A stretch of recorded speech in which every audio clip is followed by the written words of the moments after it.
As the teams get ready to run out on the field here at the first semifinal of championship weekend, the game between San Diego Superbloom and Seattle Tempest is really heating up, but it's a full weekend of action. Colorado, Alpenglow, and Bay Area Falcons will be in the semifinal after this, with finals tomorrow. It's a real experience here for the fans. We're expecting these stands to fill out. Well, I mean, I think the big thing is that the Falcons get to host this year. So, again, they have the nightcap game, but that's the second game. Let's make sure we talk about this game. This is the number 2 team versus the number 3 seed. Both teams, as Katie, as you mentioned, 5-1 coming in. San Diego's only loss to Alpenglow. Seattle's only loss was to San Diego. So both teams have a lot on the line here. Absolutely. And looking at the Seattle Tempest roster, who on this roster really jumps out to you, Manisha? I mean, I am a huge Linnea Sue fan. I mean, I just love her game. I also think Drea Baroma has just been playing lights out, frankly. We're talking about 2 players on both sides of the disc who are going to make an impact. Yeah, Drea Baroma, known for those big layout Ds. I think at least once a game, every game this season, has been making an impact in that defensive presence. But you can't really go without talking about Hannah Kawai. Hannah Kawai is such a mainstay when you think about Seattle Ultimate, whether it's Tempest or whether it's Worlds. Seattle and Hannah Kawai go hand in hand. Very much so. This is a really full roster. I'm really excited, but there's a couple of pieces that are missing that weren't able to come this weekend. Notably, Charlie Eide and Alexa Romersa are not able to come this weekend, and so it's important for these 2 players. They've been there, but looking at San Diego, on the other hand, I feel like this is the complete roster for San Diego. No one is really missing this weekend in a way that we had been worried about, because Kayla Helton was actually listed as a reserve, but a full team for Superbloom. I think they were playing a game of gotcha. Again, when people did not see Kayla initially listed on this roster, everyone went, what's wrong? What's wrong? But we've been watching warm-ups. We've been seeing Kayla play. I am noticing that there is a leg wrap on Helton, so we're going to have to pay attention to what that is or isn't. But I agree with you, Katie. They brought their full roster, and they're strategically going to be subbing players in between today and tomorrow. This is a team that is trying to grind for a championship, and I think the way that they're going to be setting up their personnel is designed to go the distance. Designed to go the distance. Well, one of the players who's done that before is Rebecca Ellis, winning a national title with San Diego in 2019, but maybe a player that wasn't on the highlight reel of that college championship winning team, but has been an absolute mainstay for this San Diego side. Absolutely. And by the way, can we just talk about how San Diego lists everyone as a hybrid? Because really, that's the point. When we talk about the depth of San Diego, their ability to switch the field, their ability to use their rosters to make everyone a threat, that is what San Diego has been building. Katie, you are right. This is year 4 of the WUL Championship, and this is the 4th appearance for San Diego Superbloom. In talking with coaches Amy Slabaugh and Jonathan Goose Helton before this matchup, they were talking about how they approached this season differently, really working on fundamental pieces. Instead of going to just chemistry or just tactics, really working on throwing mechanics, catching mechanics, defensive footwork positioning, so that the baseline for every player on the team was raised and they were all on the same place. And they said that has really made a big difference in the confidence of their team. And I think it's a really interesting matchup difference between these two, because Seattle's a team that has struggled a little bit with their confidence, not having made championship weekend this year, but this league and the rules of this league are a little bit different, and they dictate the way that these two teams are going to talk. Do you want to talk to me about the rules of this league, Manisha? Absolutely. So again, this is a 4 quarters of Ultimate. We play on a clock. Now, this is self-officiated. You are going to see players making their own calls. We are going to have observers. And in fact, one of the things that I want to highlight is the WUL has committed to having all female and non-binary observers, and that is also what we have today. But again, let's talk about this clock and let's talk about this field. This is a slightly longer field than what you would see played in a Worlds game. It's 10 yards longer, and these players notice those 10 yards. But more importantly, we talk about how to use this clock. players have to really fundamentally understand what does it mean to manage the clock, whether you are up or whether you are down. We're going to see a lot of that clock management coming in, as well as these timeouts. The timeouts, which I think is one of my favorite rules in the WL, is that you can substitute all of your players during a timeout. That means if you have the disc in that critical moment, you're trying to go ahead, you can actually substitute your offensive line in and get that score. Not only that, but coaches can call the timeout from the sideline, which is not the case in all rule sets. So you can essentially save your players from a turnover if you see a high stall count, the stall count here being 7 seconds. So they have 7 seconds to move the disc. I feel like, Manisha, you have tried to save some of your players from a turnover in your time as a coach. I think 7 seconds is plenty of time. I don't understand why anyone's holding the disc more than 5. But that said, my goal today is to be able to highlight these incredible athletes, and we're going to highlight, of course, our observers. Again, our 4 observers, Katie, who are?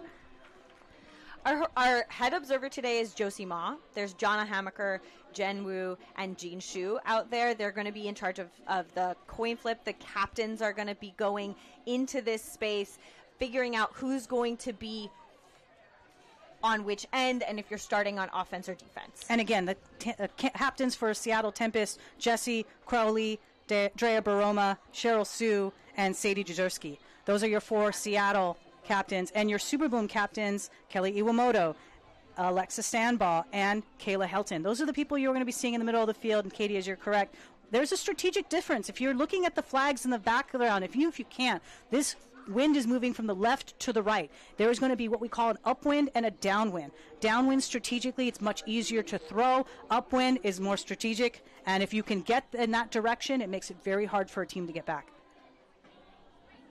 The teams are huddling up as the halftime, as the pregame, messaging from coaches. I feel like this is a moment that is really important for both of these teams.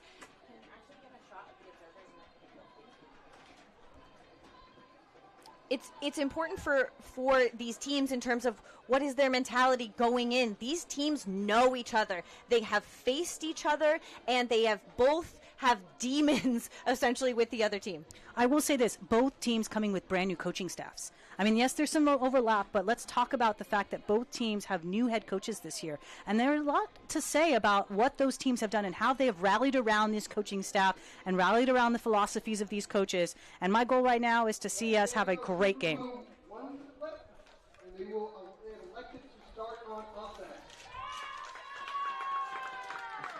Sounds like San Diego will be starting on offense in this game, Katie. I think that's a great way for San Diego to start.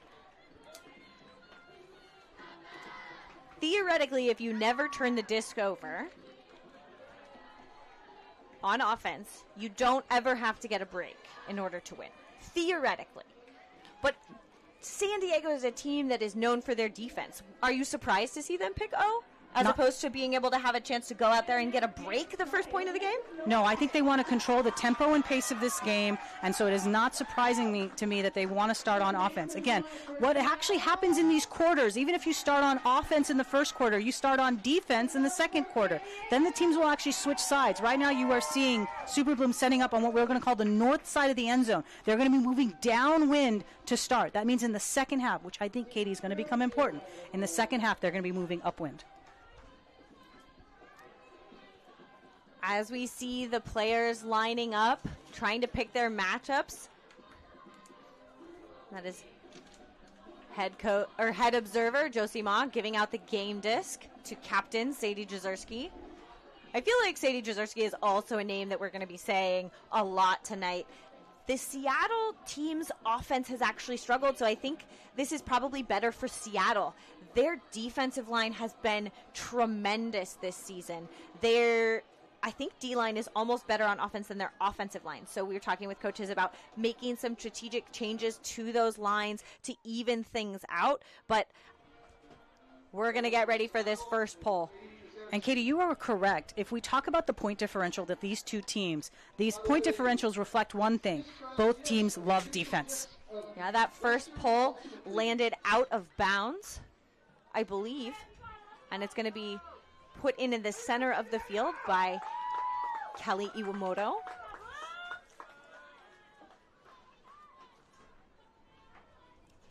Again, there's something strategic to be said about being able to see how the offense wants to set up.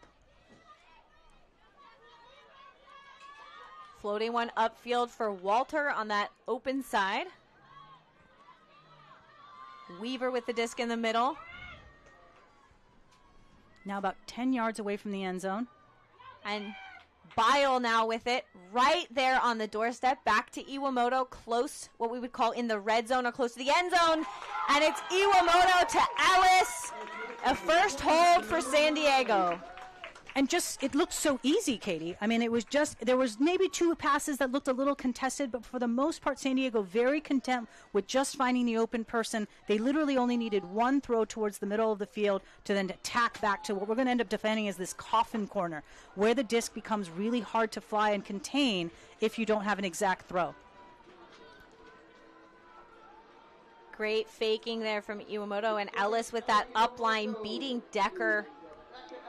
And now we're going to see what kind of defensive pressure San Diego has been able to enact. I feel like watching all of the games in the league, San Diego is the team that I've been most impressed with their defense and about their defense's ability to put pressure on the other team's handlers. Well, actually, both teams have done a really good job of mixing up defensive looks. So the thing about when we're seeing Elimelech pull here, are they going to come down in person or are they going to come down in a junk? And I'm not surprised that we're seeing a junk to start.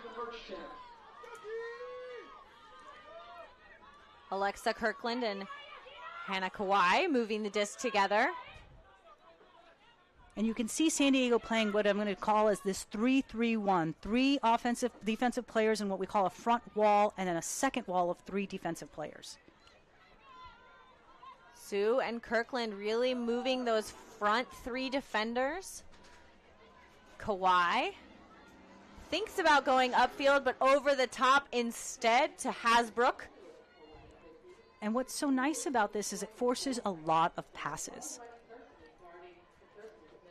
Kawhi and Sue not really pressured on those short resets yet. Kawhi with the disc again. Up and over Kirkland, reeled in by Cushy.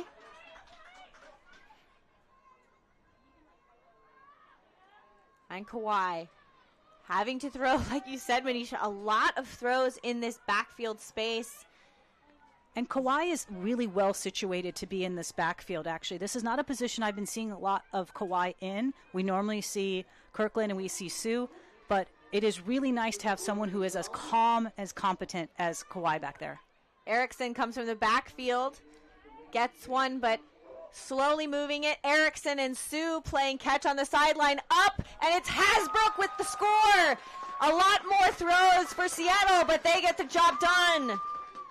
1-1. And I would be really happy if I was San Diego, just to force this many passes. You saw one slightly pop up. It would have gone over Kirkland, but thankfully there was someone there to be able to catch that disc. But that is what San Diego wants. They want to be able to use this wind, and they want to force these throws to go to this far side, which will pop them up. This give and go between Erickson and Sue, the step out to the wide side, and Hasbrook with the score. Beautiful flow. So again, not surprising that we're seeing movement towards this downfield. What's going to be real interesting is when the first turnover happens. Jezierski set to pull. Going up, this one lands inbounds, but going against the wind, slides there. Avery Jones. And I know this is off your screen, but Helton striking deep to start. Avery Jones and Yu Ishii there. Helton struck deep, came back under, and then goes deep again. Helton with the score. What a great throw. I can understand why Seattle was playing underneath. You'd think that was a really difficult throw, but again, with that downwind, that was about a 50-yard bomb. Yeah, what a throw.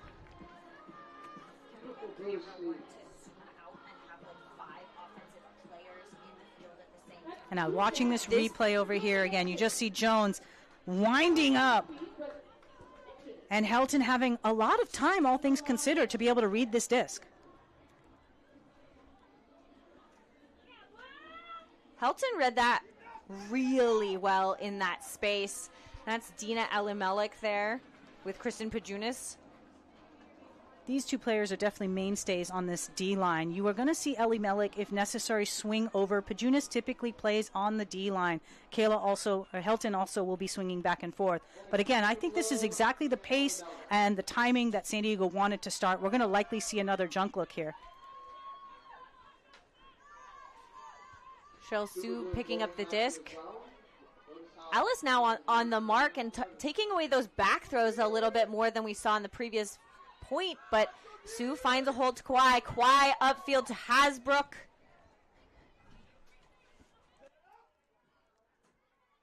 Slowing the momentum, now finding Kirkland.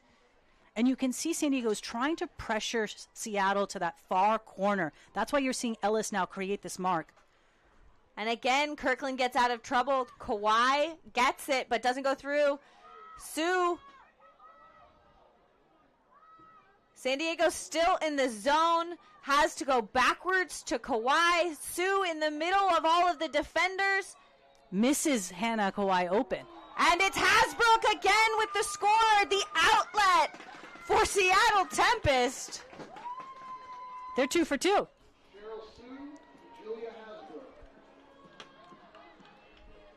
And you could see how the pressure changed when the angle of the defense started to create a difficulty in getting the disc towards the middle of the field. I think, Katie, that was what you were pointing out earlier.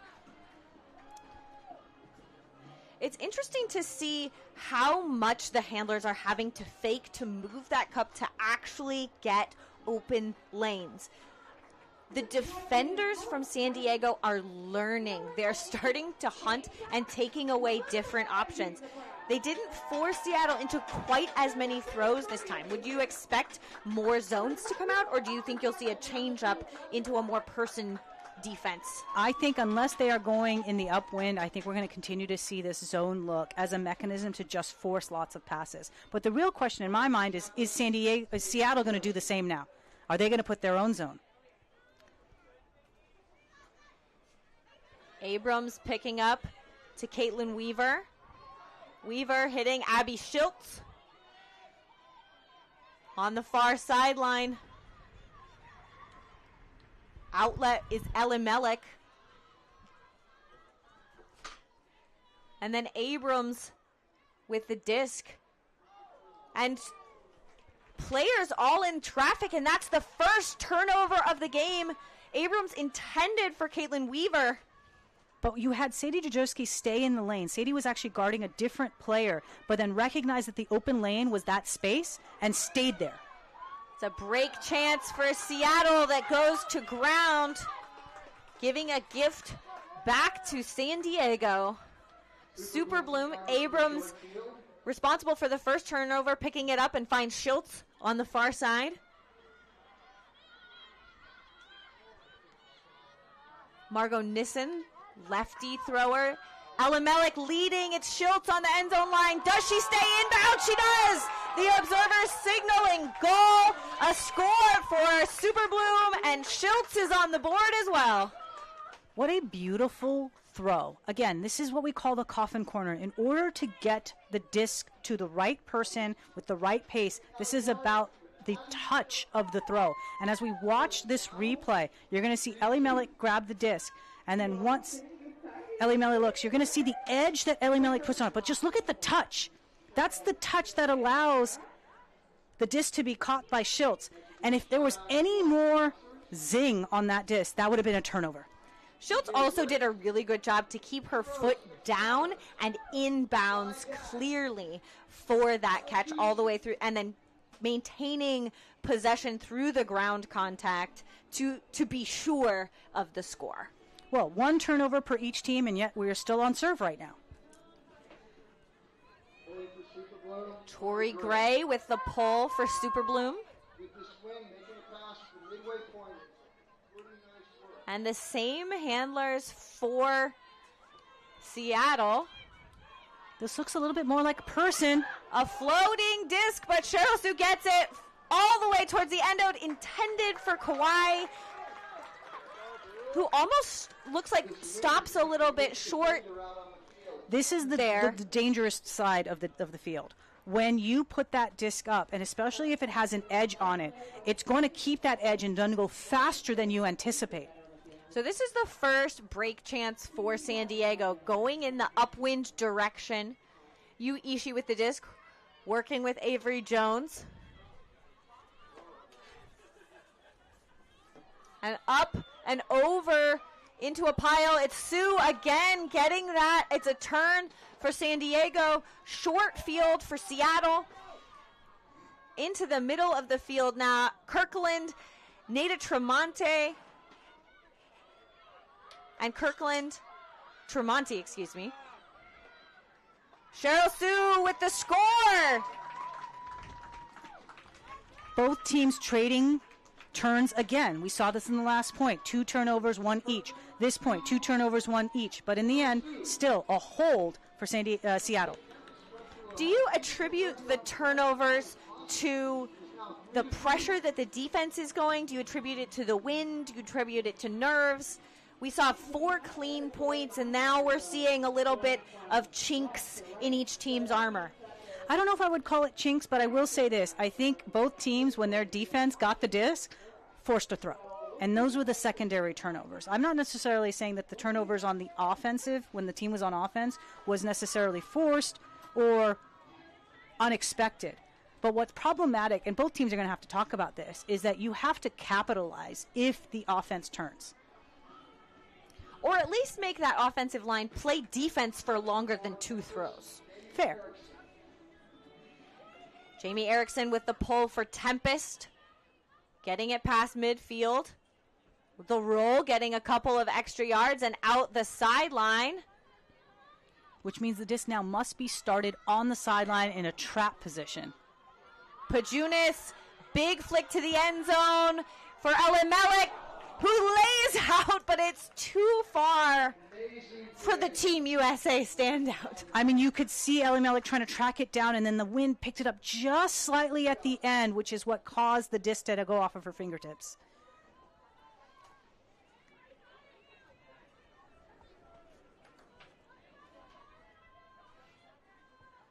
So now let's see if a defense can force San Diego's O-line to play defense.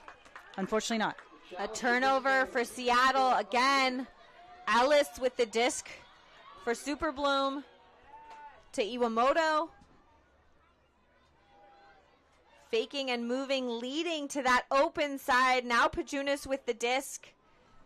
Trying to reset with Iwamoto. Iwamoto goes upline but doesn't get open. Walters gets it and shoots it to Ellis. End zone efficiency from Superbloom.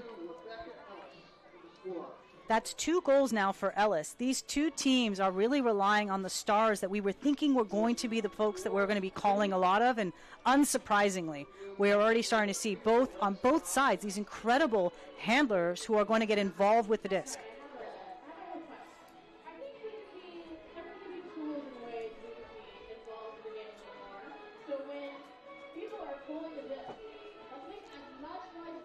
And Breakmark is the WUL's official apparel provider.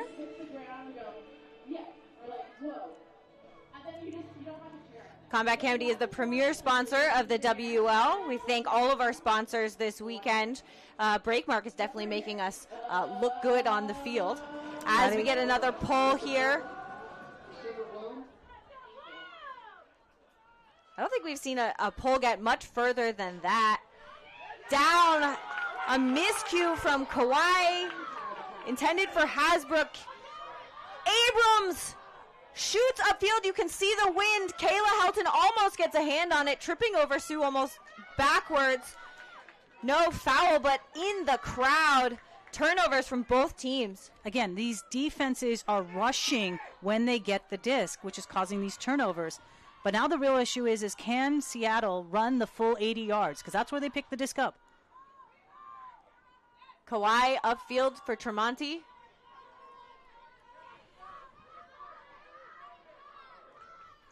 Kawhi gets it backwards.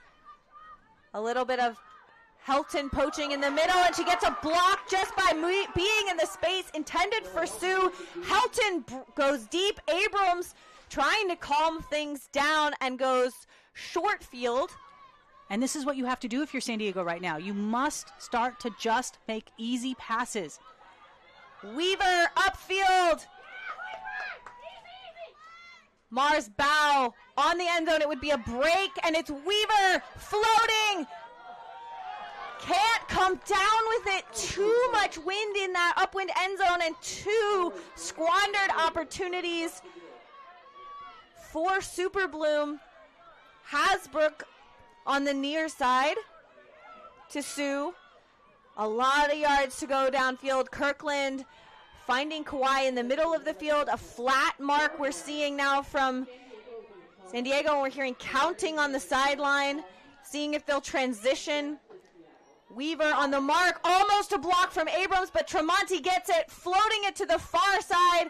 Kawhi in pursuit, not in the end zone yet. All of the players behind. And a flip into the end zone. What a Jason Lee change of with circumstance the score. here. Slowly but surely, more turnovers per each point, but still holds all the way down.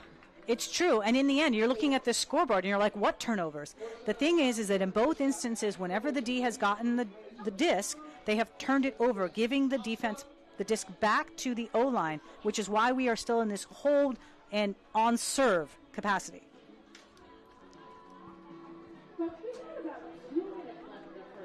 Kawhi got it here on the end zone line, and really almost all of the other players were trailing. Jason Lee did a really good job of being aware in that upfield space, creating space to throw into. 4-4, 2 minutes, just over 2 minutes to play in this first quarter. This is what you want to see from a semifinal. Absolutely. I also do want to see a break, so let's see what happens. Well, it's still just the first quarter. We'll see what we have. And then a first throw turn from you, Ishii.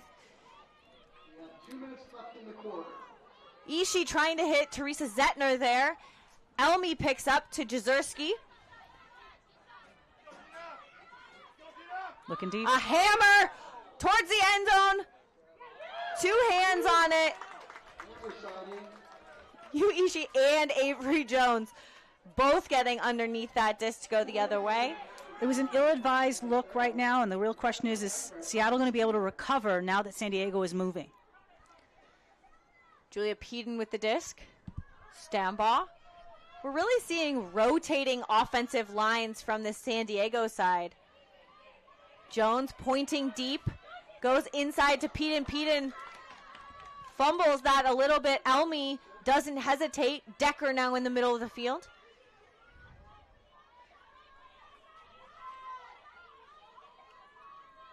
And Seattle just trying to find their downfield receiver. They just need to connect, and now they have 2 passes downfield.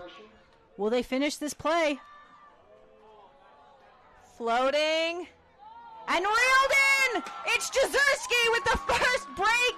A first upwind point of the game. And that was actually the best throw we have seen in this direction.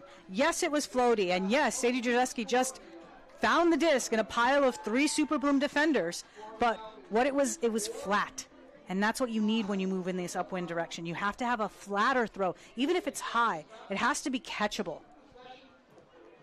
Looks like Decker put that. It may have been intended for Chung, but Jezierski gets up amongst a bunch of defenders. And now we have our first break of the game. You said you wanted a break, Manisha. You said you wanted it to happen. I was all about the clean holds all the way down the line, but a break is exciting, and now they're going to see if they can get the second break, right? The downwind, which is an absolute soul crusher to try to come back from. I don't want to call it a soul crusher because, again, this rule set allows you to be able to switch fields on the next quarter. But I think what is important, Katie, is that it is really difficult to tell your O-line after they've been moving in one direction and focusing on one type of throw against a single type of wind to suddenly have to now change and adapt to a new wind. Well, we've seen a real mix-up of personnel starting on offense for San Diego, Iwamoto and Weaver both on this line, working against the zone. Pajunas in the middle. The fake almost hitting Decker in the face, now with Ellis. And it's a block! Anna Petty, AP, with another block on the stat sheet for Tempest. Sadie Jezierski, 4 seconds on the clock, and it looks like a timeout being taken by the coaches at the moment. And such a strategic timeout. Once again, we've talked about this, Katie. That was the O-line of San Diego who was originally on, but really it was a mixed line. And now you had a pair of turnovers, and now you have a very strategic decision to call a timeout so that Seattle can try and take advantage. And it's also important to note here that it's not a buzzer beater. Possession remains with the team that has the disc when time runs out. So they have to retain possession for 3 seconds, and then they can work their way all the way down the field and not give Super Bloom a chance at this. And this is where I say that there's a mental shift for these players. Players are taught to score efficiently. But in this instance, you're not necessarily scoring efficiently. You have to score correctly.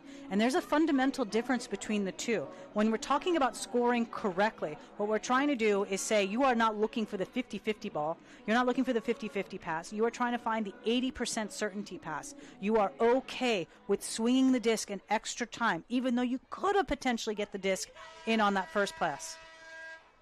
And you hear that buzzer go as the pass goes up, so that opportunity is squandered by Tempest.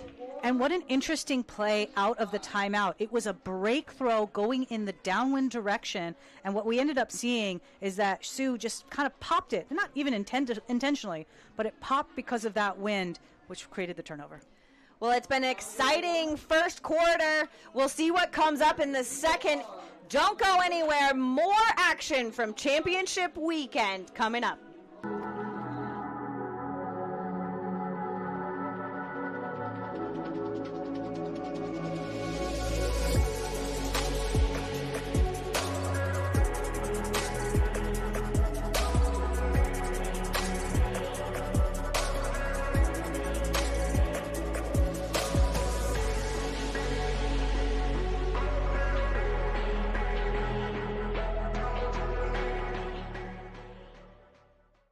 Creatine is only for extreme athletes who eat dominance. Actually, let's skip that part. Combat Candy is for everyone who trains hard and deserves better than choking down powder. 5 grams of science-backed creatine in a gummy that turns supplement routine into something to look forward to. Just because your workout is serious business doesn't mean your creatine supplement has to be. Combat Candy. Making strength frickin' delicious. Try it at combatcandies.com.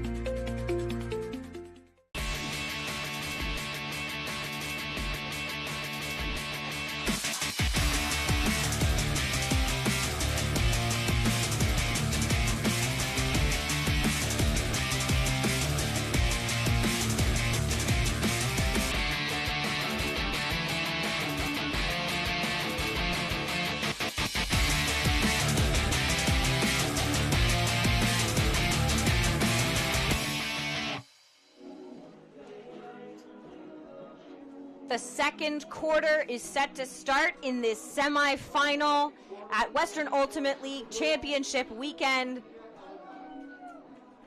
And as we said in the first quarter, we're now seeing San Diego in this downwind direction, but now starting on defense. Again, Katie, they started on offense in that first quarter. So really that turnover didn't hurt them because it meant that Seattle was not able to capitalize on their own turnover. Right now I am showing San Diego with a couple more turnovers than Seattle. And right now yet with the only 1 point differential. A big pull going downwind from Dina Elimelech lands out of bounds. So it's going to come into the center of the disc. And it looks like San Diego is again going to have this poachy handler set. You can see players not directly guarding other players as Kawhi and Sue. This is a person matchup, but it is with what's called a sag. And a block from Kaya Phillips.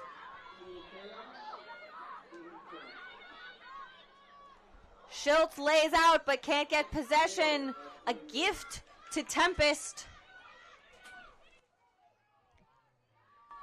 Kawhi. Upfield for Hasbrook.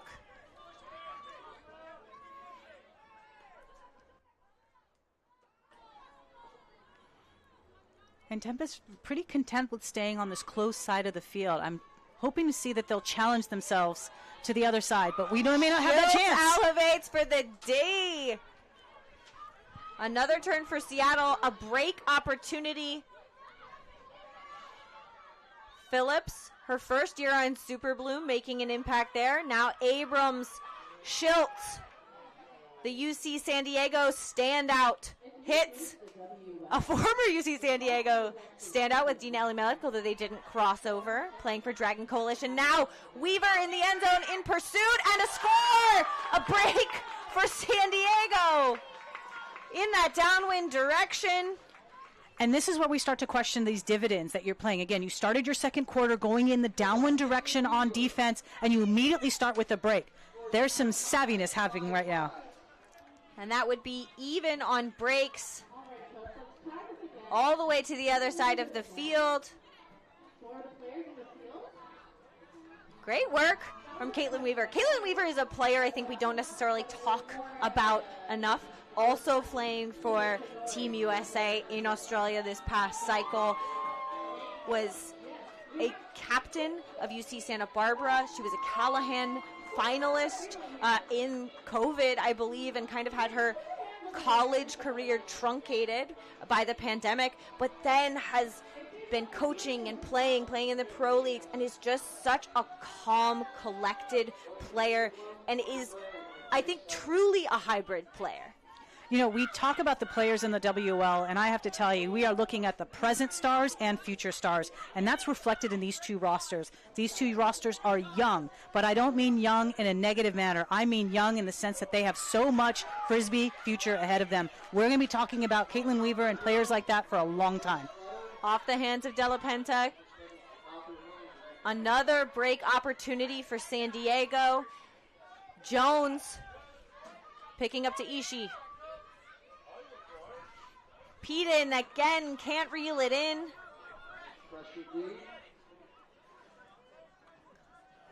And I think teams are just struggling a little bit with this wind. They want to try and what we call clap catch, use both hands. But the wind is starting to move the disc in an up-down direction, which is making it trickier to catch. Lee gets it back to Kawhi in the middle of the fist, working out of this vertical stack. Gathered in by Captain Jesse Crowley. Kawhi all the way to the end zone, but Helton reads it better. That's Helton's second D of this game already. Lexa Stambaugh with the disc to Jones. Big throw going up to Helton, who reads it well, and unhesitating to Tori Gray, who puts on the Jets. Another break for Super Bloom. And this is the type of quarter that San Diego wanted. You want to be able to keep your foot on the gas. You want to force Seattle to have to figure out who they place instead of their O-line. That was their O-line playing 2 points. Seattle now forced to play a hybrid line of players who typically play on defense next. This throw from Kayla Helton, getting low and putting it into space for Tori Gray. Tori Gray is so fast. She has been a speed demon. She played for Carleton in the college division, and they're now playing for UC San Diego Dragon Coalition, but making a really big impact for this Super Bloom side. 2 breaks in a row in the second quarter. They were down to start, and now they're up and going downwind. Big pull from Elimelech, almost in the end zone. In the end zone, Sue gets the reception. Baroma. Looks like there's a stoppage right now, so they're going to talk about it. I believe it was a down call, but that's an instant referral to the observer, so back in action. Correct, Katie. Yes. So when a player calls the disc down, if the observer disagrees, they can instantly say, no, it is up, play on. Over the top, Ellis with the block. Great D by number 9. Iwamoto and Walter. And now they are moving in this downwind direction, Katie. This is slightly easier to score, but tough in that corner if you're not careful. Still on the far side, Walter with the disc again. Shifting marks from Seattle, Ellis in the center of the field. Having enough time to direct traffic.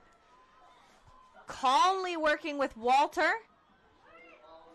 Giving and going, and it's Ellis to Iwamoto.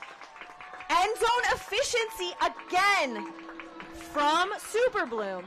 This is 3 points in this second quarter, 3 consecutive breaks by San Diego. This is the type of defensive pressure that we are very accustomed to seeing coming out of San Diego. They like to vary their looks. They like to move the disc fast, but then they'll be okay with slowing the disc down. It really frustrates an offense to have to play against this type of defense, and San Diego is just licking it up.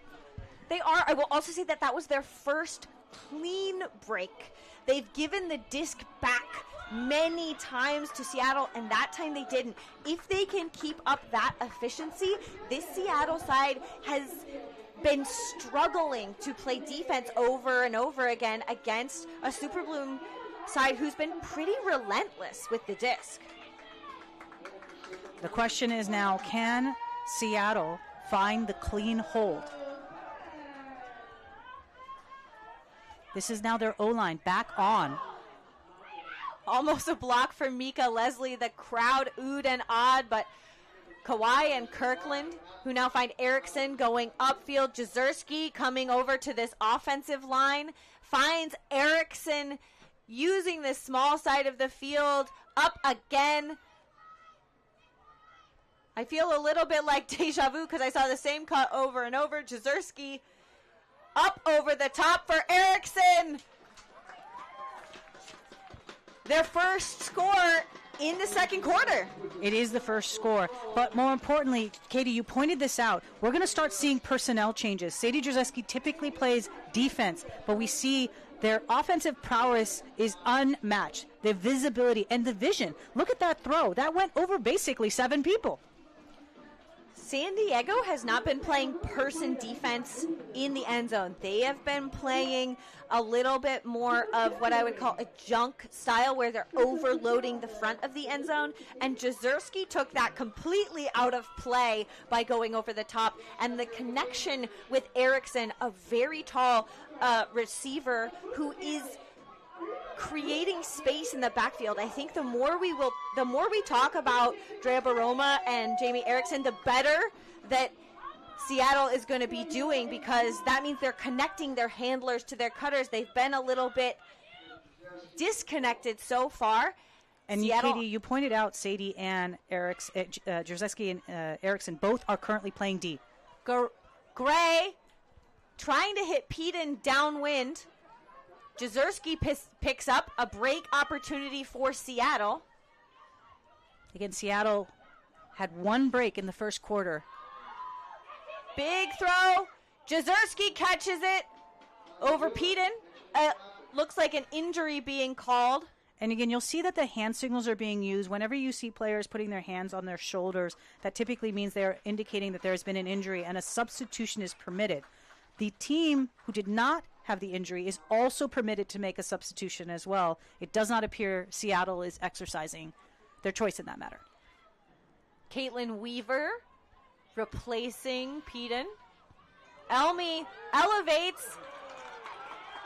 And too far. Zettner gets it moving. Ishii with the disc. And a bit of a hybrid O-line actually for San Diego as we look at the players on the field. Avery Jones, Weaver with the disc on the far side. Ellen Mellick coming from deep in the backfield. A little bit stagnant upfield. Stambaugh goes up line. Ellen Mellick goes up line, and it's open side, and a score for Element. I think I saw a pick in the stack, but it didn't affect the play, and players move on. So we would say toes goes, throw open side, go up open side, up line. And if I'm Seattle, I'm not sure if I'm happy or not happy at this, because on the one hand, we've kept them on this far side of the field. On the other hand, we just see Elimelech, who is just impossible to guard in those situations, really having their way on the field right now.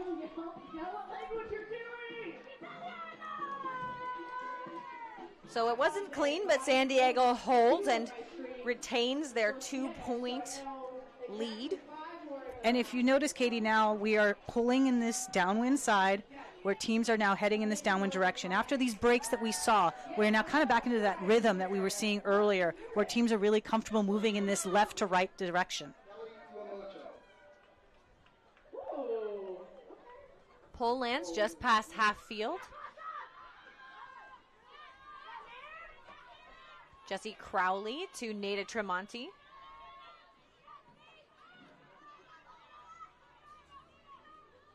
And San Diego, again, pretty content with just sort of sagging into these lanes, keeping a body there, making it at least forcing Seattle to think about it. Almost throws behind Baroma. Baroma back to Sue. Middle of the field. Seattle now in a, I think it's supposed to be a vertical stack, but almost a clump in the middle of the field. Kawhi has Tremonti, thinks about it. This flat mark and the layout block from Pajunas, who goes deep. Iwamoto faking, trying to reward that cut, and a timeout called by the coaching staff of San Diego. And what a smart timeout, right? Again, now you're moving in this upwind direction. That was your D line. These are players who want to get the block, who are trying to incentivize the block. Great layout D by Pajunas, by the way. And now you get to substitute in your O-line. That flat mark that San Diego is running, not allowing Seattle to go upfield, and then Kristen Pajunas, whose nickname is Vendetta, right? Absolutely had one there going for that block the other direction. But these two teams we're seeing.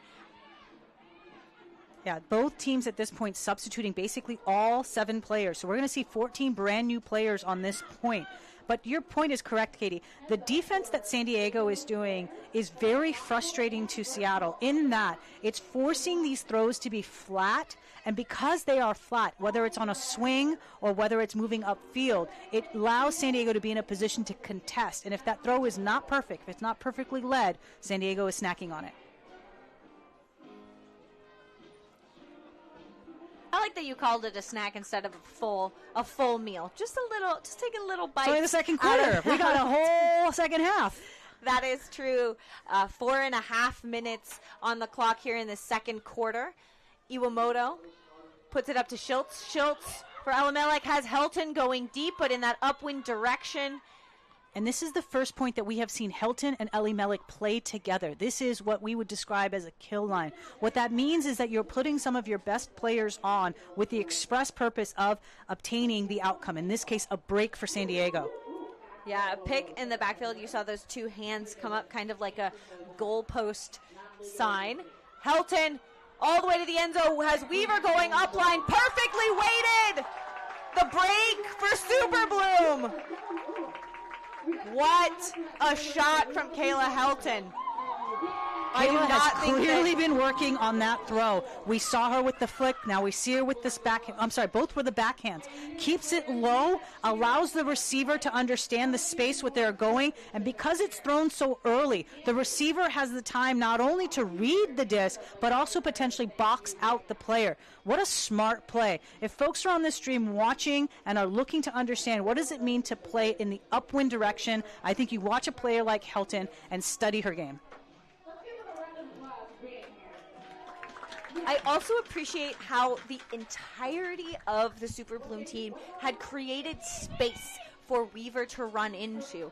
Because if you have multiple players going deep and you kind of sandwich that between the sideline, it's a little bit more difficult. It was a perfectly executed throw from Helton, but also team spacing that lured the defense close and created that space in the upwind direction. And now Tempest is going to have to go upwind again. That pull, I believe, landed out of bounds, and so that's going to be centered.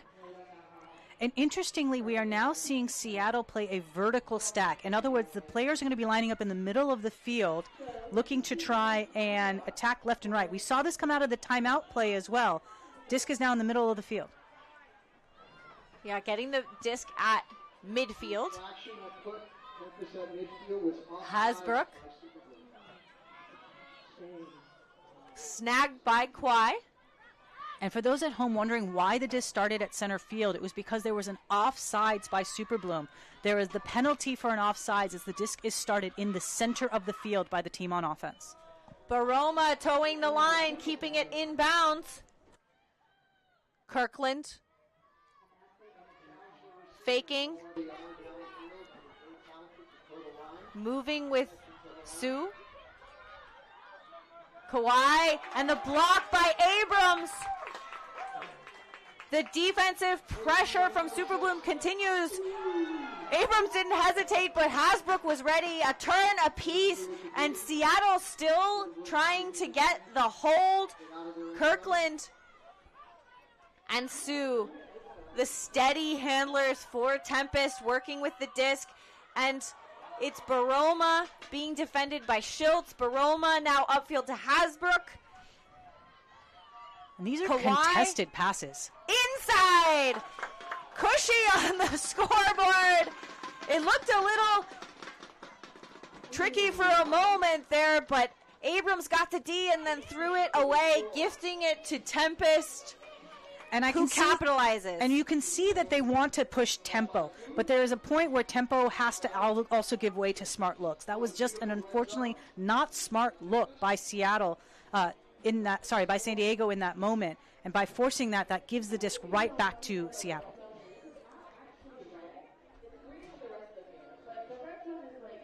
Cushy has been such a strong, deep receiver for Tempest this year. And it's, I think, like I said, relieving to see the cutters for Tempest getting a little bit more involved, because they talked about one of the struggles for their offensive line this season is that the handlers and cutters were getting separated from each other. So they were trying to lean into playing small ball, playing their own game, really bringing those two groups together on the field. And you notice that they changed their offensive structure into a vertical stack, big pull, and a drop. Wow. So an opportunity for Seattle to get a break in this quarter. They have had no breaks in this quarter so far, Katie. Yeah, Stambaugh tried to field it, but because it was touched and then hit the ground, it's a turnover. Elmy and Jezierski slices it. 2 throws. And it's Siona Antolin who gets the score. What a swing of fortune for Tempest. Well, let's acknowledge that started with the pull. That was one of the best pulls we have seen thus far in this game. And when you are now fielding pulls where you've spent the entire game thus far picking it up off the ground, these things do happen. And you can see, if you're not on the screen right now, there are your teammates on San Diego just giving high fives to Stambaugh, saying, hey, you got it, no worries, no worries. Antolin celebrating the goal. And Seattle pulls it back within 1 with under 2 minutes to play in the first half. There have been some lead changes, Manisha. Yeah, I mean, San Diego really established itself in this quarter. We're now in the last minute and a half. We're going to see a little bit more stoppages of the clock right now because we're in the last 2 minutes. But San Diego with a chance really to end this second quarter with a healthy lead. Bile. Too much for Iwamoto, but Pajunas gets it. Back to Iwamoto. Seattle in a zone set. Walter, Scuba over the top. Love these Ellis. throws. Well, there were several players on this San Diego side who just won a Gold National Championship. I don't think Walter was on that team, but Ellis certainly was, as was Iwamoto. And they utilized those throws really well against this zone. You can see Ellis talking about where she wants Walter to be. Floating too much. D there by Anna Petty. And a chance now for Seattle to tie this game. 39 seconds on the clock. Now both teams technically still have a timeout. And Elmi too short. Jessica Wan with the D. Curious Walter not to and call Ellis. timeout in that situation. Wan has Ella Mellick cutting, but closely defended by Lauren Page. And Ella Mellick gets free after going under, was covered, goes deep. 8 seconds left on the clock, and Super Bloom score. I almost think that Super Bloom was going to feel a little remiss about leaving 8 seconds on the clock right now, because if they had waited one more pass, they could have ended the quarter on their score. But now you've given Seattle an opportunity to walk out of this quarter only down 1.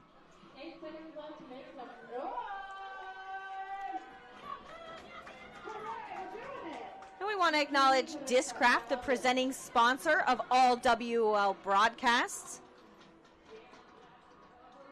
And Friction Gloves, which are the official glove of the WUL. Leading to snags all over the field. Seattle is going to have a chance to get one more. They're And again, you're currently going to down hear the by horn 2. go off, but don't worry about it. Cheryl Sue holding the disc, almost hitting the turf. Erickson now with the disc. That one made my heart beat a little bit faster, and it's a block by Caitlin Weaver, stopping Seattle's scoring attempt and ending the half.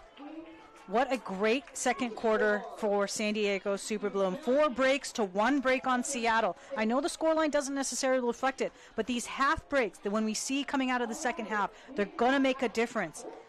San Diego will be starting the second half on offense.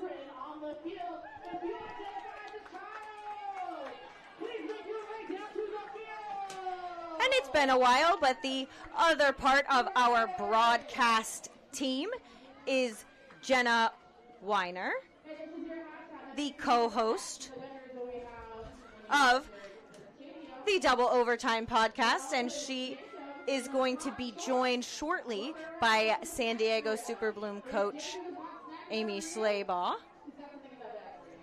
Well, Katie, even before we talk to the coaches, I mean, what are you noticing in this first half?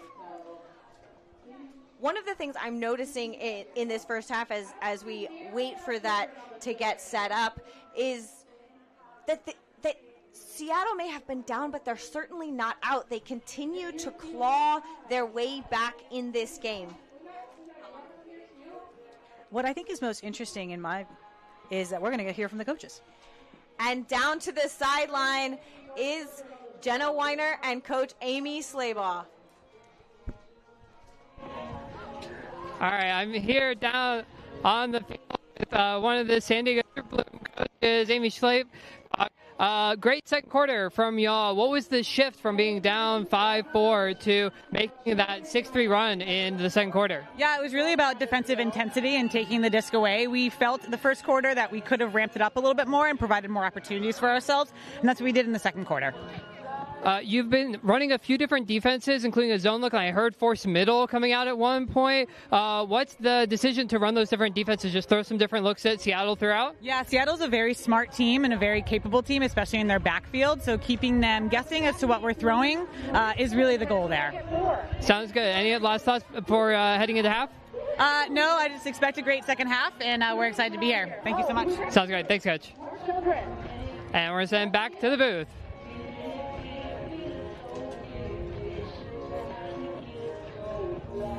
Fantastic work here from championship weekend. The first half is done, but a lot more is to be decided. More to come from the Western Ultimate League.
fired up. I just jumped out of my seat. Wow.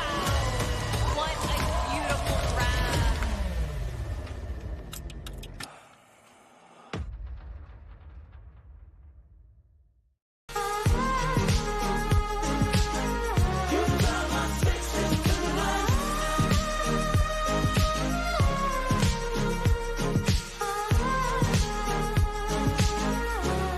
I want you to hold me, ride this with me.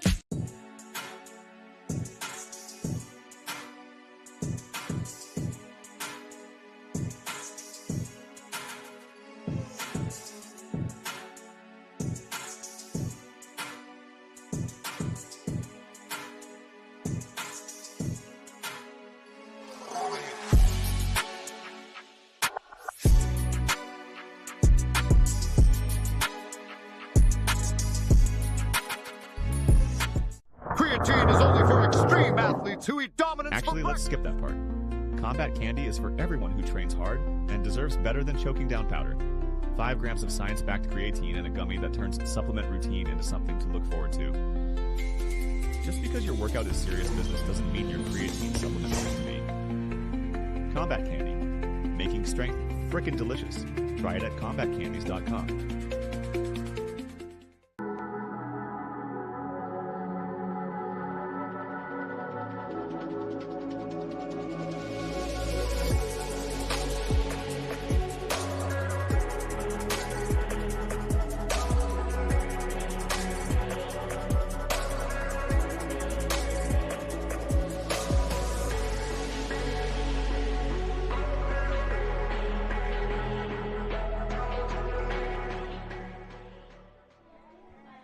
We are still in the halftime of the first semifinals between San Diego Super Bloom and Seattle Tempest. Just looking at some of the highlights from this first half of action, we saw a lot of goals scored. Again, this score line is 10-8 in the favor of San Diego. It started hot for Seattle. Seattle ending the first quarter up 1 point, 5-4. But San Diego really taking command with these great long scores. This is one of the early scores that we saw with Helton going deep. But San Diego with a now lead, 2-point lead in this second half. As we start to see these second quarter highlights, you're going to start to see way more scores coming out of San Diego because San Diego exploded in this second quarter. They had 4 points in the first quarter, ended up with 10. That's 6 goals in this second quarter to only 3 for Seattle. And so these two teams locked in a battle, but one that is going to be very exciting as we watch these replays of all these scores. This was one of the breaks that San Diego was able to get on Seattle, and this other break, this beautiful throw that we saw coming from Helton, one of 2 scores that we're going to see out of Helton in this package. But Sadie Drzeski has a lot to say. Sadie already in this game with 1 score and 2 assists to their name. It has been a highlight reel kind of a day in this first semifinal. 1 half down, 1 half to go. Everything to play for here on Semifinal Saturday. More coming soon.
As halftime concludes, we'd like to take a minute to thank our sponsors. Discraft is this presenting sponsor of the WUL broadcast. Friction gloves are the official glove of the WUL. Combat Candy, the premier sponsor of the WUL.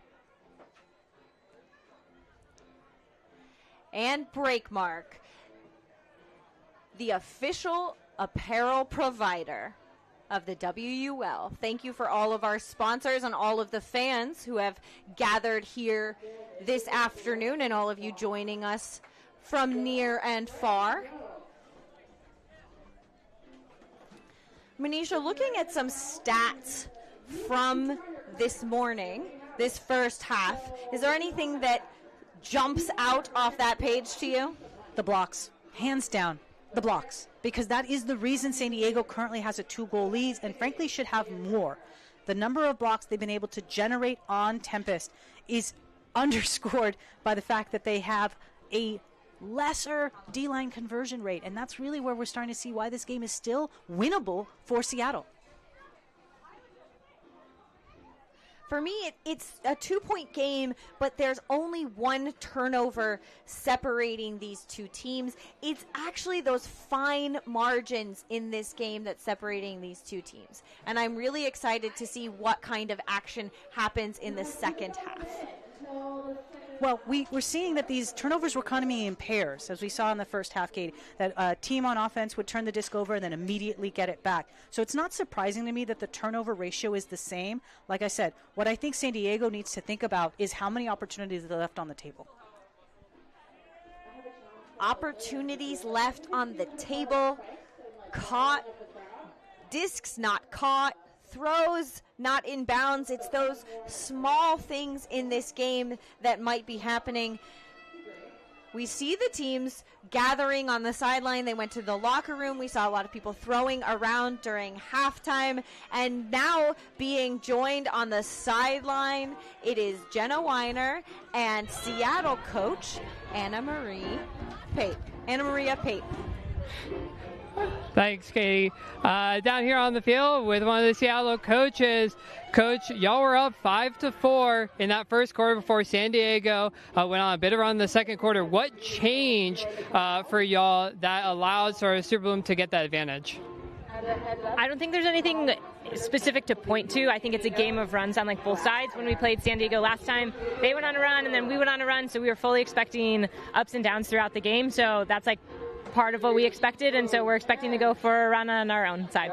Any other additional thoughts as your team gets set to go on defense? Anything the defensive line needs to do to make some push here?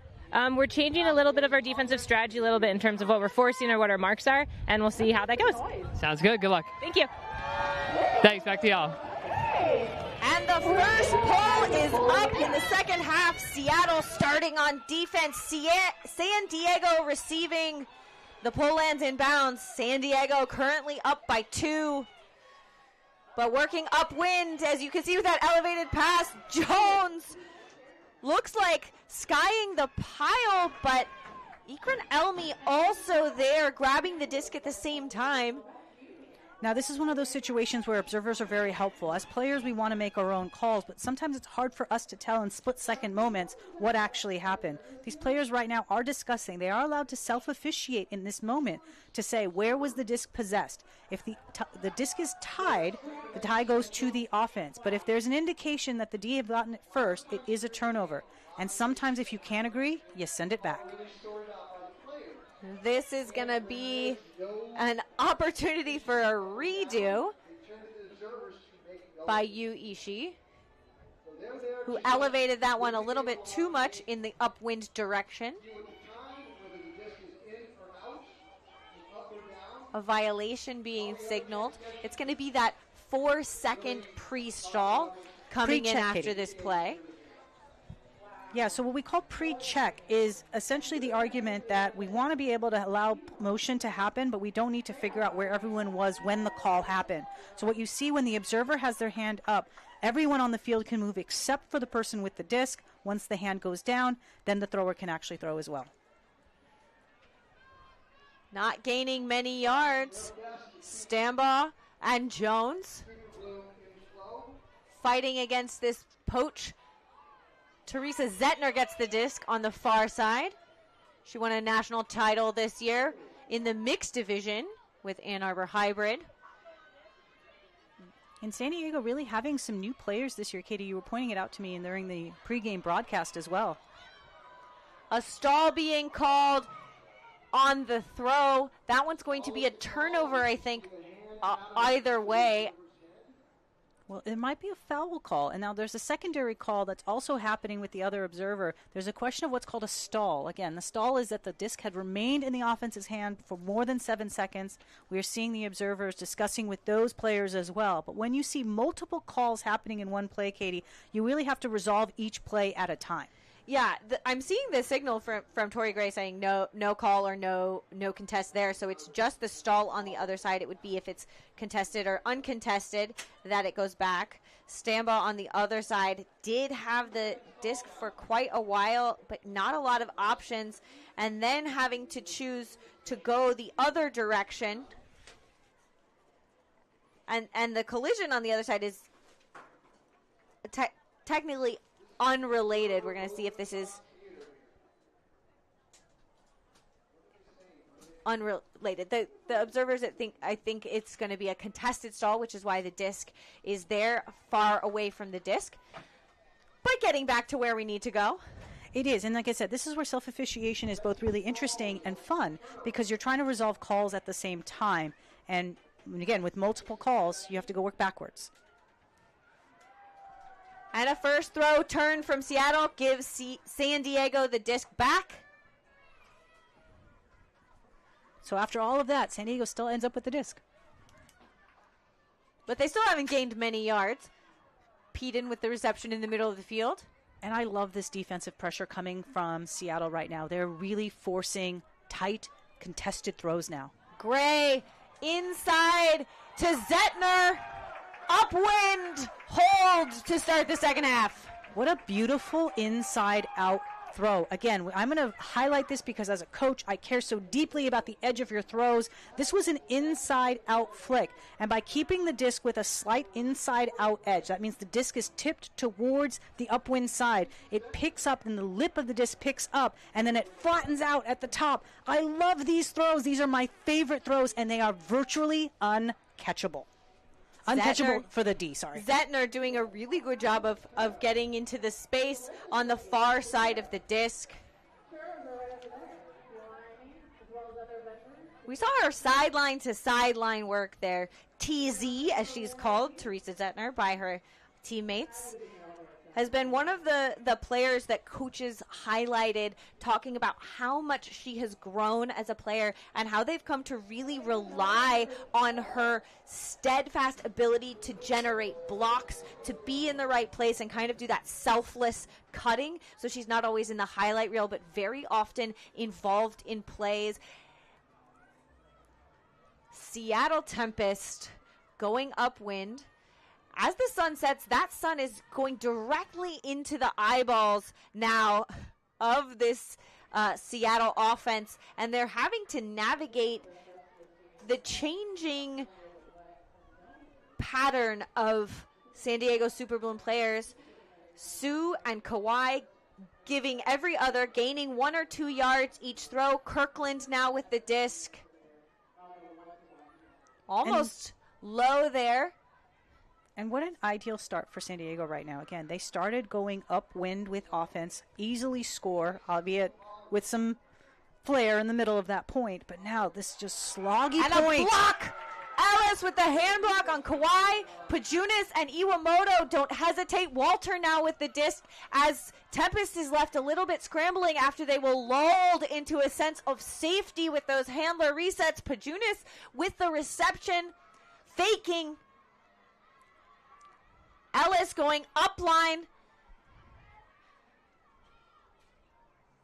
Elimelech and Ellis going upline again. The handler motion mechanics working for Super Bloom, and they get the score. And noticeably now you're seeing Seattle forced towards the screen, this side of the field. We were not seeing that in the first half. And now you can see, even though they're making some adjustments right now, San Diego with all the answers. Rebecca Ellis makes an upline cut that's almost 30 yards long. Kawhi just can't get close enough, and they're playing with those 6 inches even of the sideline. Excellent fundamental work from the Super Bloom side. And San Diego picking up where they left off in this second quarter with a break to start, or in the early part of this quarter. Ah. Now they lead by 4. And this is what this swing does when you start to switch the side of the field and switch who starts on offense and defense.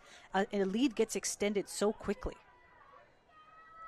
Yeah, we see Sue and Kirkland trying to let that one go up. Crowley calming. Sue unleashes. It's caught. Just outside the end zone now. Cushy now with the disc after the reception. And just outside the end zone, Nada Tremonti tried to jump in. Kirkland inside to Sue. Cheryl Sue has been having herself a game. She has had to do a lot of work to get this Tempest O-line going, and gets the score on this particular point. Well, again, this also started with almost a turnover by Sue. And yes, you are right. Sue knows how to finish plays. That is for sure. Sue already, to your point, has been all over this scoreboard. One of the 2 real impact players that is keeping Seattle in this game. Sadie Drzeski being the other one right now.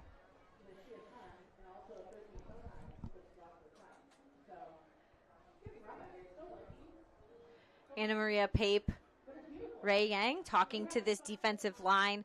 They're down by 3 in this game. Do you expect to see a tactical shift from this D-line, or is it just about trying to grit it out against Super Bloom?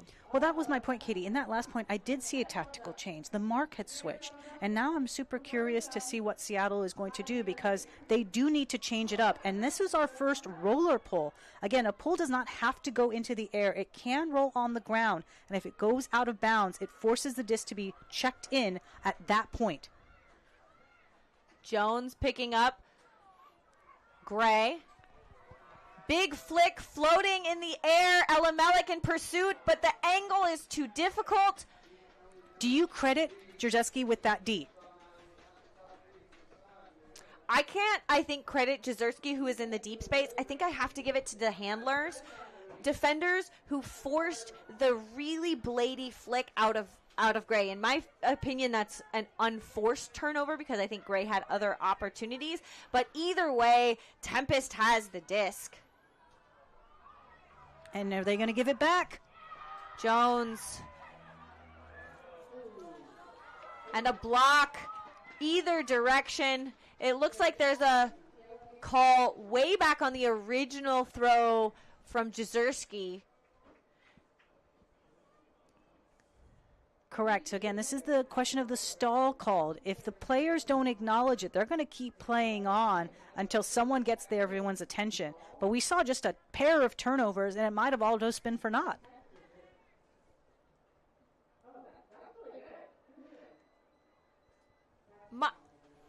So this is a stall contest, but the result of the play was a turnover, correct? So this should be a turnover. Well, that's what it looks like the players are discussing right now. There's first the question of, is it a stall or is it not? Is it contested or is it not? But if I'm not mistaken, actually, I thought there was one completion before the turnover. We'd have to really go back, but it looks like Jezerski is going to get the disc and immediately huck it.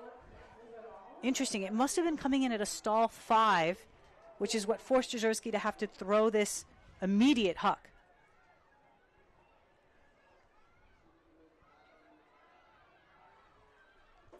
San Diego over the top to Gray. Elimelech.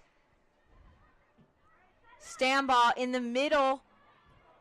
defenders in all of the lanes, and finally they forgot about Julia Peden in the far side. Jezierski looking frustrated, but a score after some craziness, honestly, in both directions and confusion. And that's the thing, right? Katie, you asked this question. Are there going to be defensive changes? Yes, you are now going to start to see, in my view, Seattle play a little bit more aggressive and perhaps risky.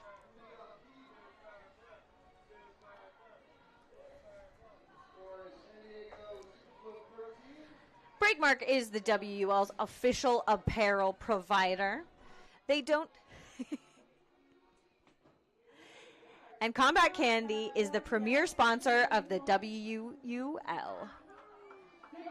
I was going to say, Breakmark doesn't technically make camouflage jerseys to make you disappear on a field, but that might as well have, for as open as Julia Peden got at the end of that. We're seeing another poll going just to have field.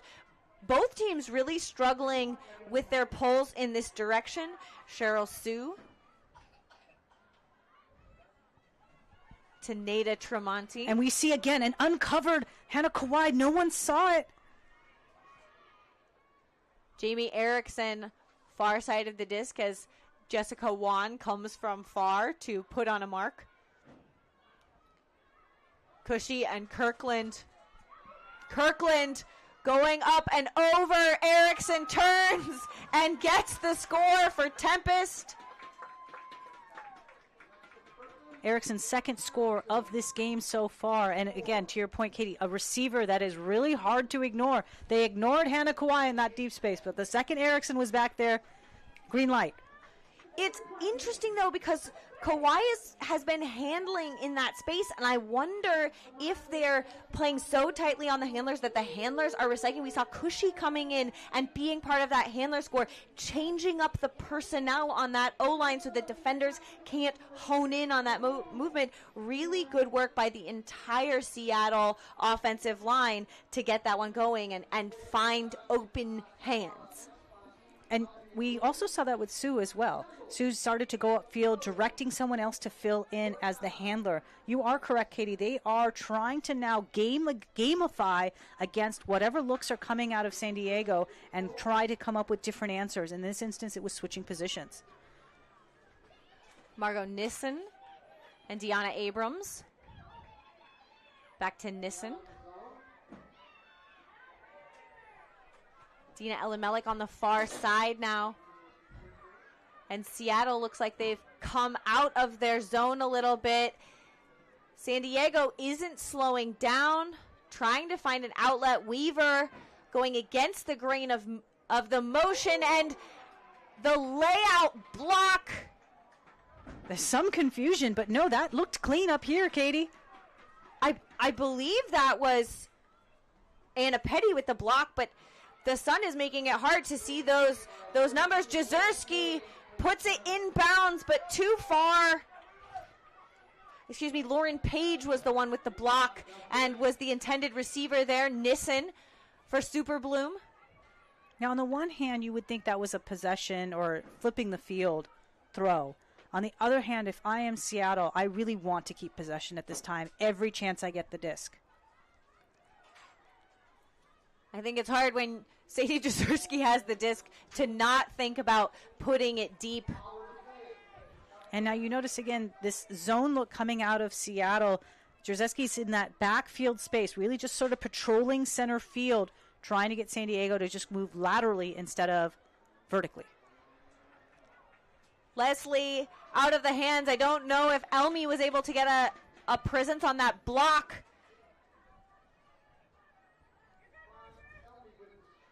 As we see Brogan Jones picking up. Decker tries to toe the line and is successful. Back to Jones. Elmi. A little bit high for Page. Weaver snaps it up, goes the other direction. Elimelech. Weaver is going deep, as is Deanna Abrams. Big mark by Lauren Page. Abrams for the end zone. And too far for Weaver. That part of the end zone is so tricky. The stands end and the wind funnels. Correct, Katie. And so, again, we're starting to see a little messiness, I'm going to say, for this particular point. And it's just because it looks like some of these passes are starting to be rushed. It is a break opportunity as we, I believe, heard a timeout call. We did. A timeout was called. So now both teams looking to regroup. This has already been a long point. Again, we are currently in the last 3 minutes of this third quarter. This point has taken a lot of time off the clock. Yeah, and this is a break opportunity for Seattle. And they need to start notching some of these breaks, because as we're getting down through the third quarter, there aren't going to be very many opportunities for these, especially if San Diego Superbloom can keep retaining possessions against their zone. Those points are taking a lot of minutes off of the clock.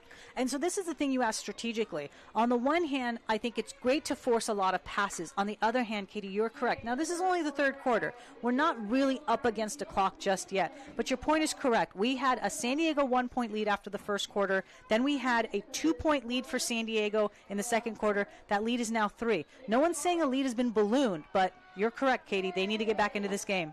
Okay, it looks like Cheryl Sue is on the field, picking up for Tempest, guarded by Dina Elimelech, the wingspan that I wouldn't want to have to face going upwind. As players walk off the field, I believe Seattle actually had too many players. They may have had 8 on the field. Listen, sometimes you decide, let's see if we can get away with something. I feel like that Jamie Erickson, very demure on the other side, trying to get off apologetically. Good thing we figured it out before play stopped, because that sure would have been confusing further down the line. And now you see Sue's actually being backed up. And that's probably a penalty for having too many players on the field. And now there's going to be some discussion on the sideline over where and how the remaining offensive players are stationed, because now if you see the distance between the two. Yeah, a chasm between the handlers and the cutters as we come back from this timeout. And Sue basically with a 30-yard pass to try and get upfield. Resets to Kawhi. Tightly contested. Erickson in the middle of their own end zone. Big throw going up. But a grab. I thought it was going to go to Pajunas, but Hasbrook gets it instead. Sue all the way the other direction. Page slides to get that grab. They've eaten up 70 yards. 10 more to go. Sue to Erickson. And it's cushy. What a possession from Seattle Tempest. And what a great timeout, all things considered. Not how I thought that point was going to end, Katie. I also had my money on San Diego getting the block. They were pushing them back in their own end zone, starting 10 yards into their own end zone, and they kept losing yards. They didn't have anywhere to go. And then finally, the big outlets, Sue, the bump on the mark, Erickson, and then upline to the open side. Pajunas had her hands on 2 blocks and was not able to be successful. What a possession. And a possession that was also highlighted by Cheryl Sue just putting every ounce of strength into that throw. If you just watch the mechanics of what it means to have to move and throw a flick in this upwind direction, there was a lot of oomph on that. That is good, and it was a break for Seattle, back within 2. They are now going in the downwind direction, forcing Super Bloom into the rays of the sun. What a pull, landing in the end zone. Jones facing the wall of Tempest. And again, an interesting strategic choice here, right? This is going to slow the game down. Now, we have to watch the clock at the bottom right of your screen right now. There's still less than 2 minutes in this quarter. Seattle wants to be able to get a turn. They need to be able to get a turn. But will they? Stambaugh and Gray. Ishii Helton. Upfield to Gray. Gray drops it. Not quite, I think, how Seattle wanted to draw that up, but they'll take it. Jezierski from Wynn. Jezierski tried to force it.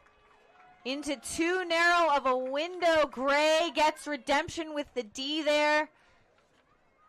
I believe on Decker. But like deja vu all over again. Super Bloom on their own end zone line against this flat wall defense from Tempest. Forced into small throws.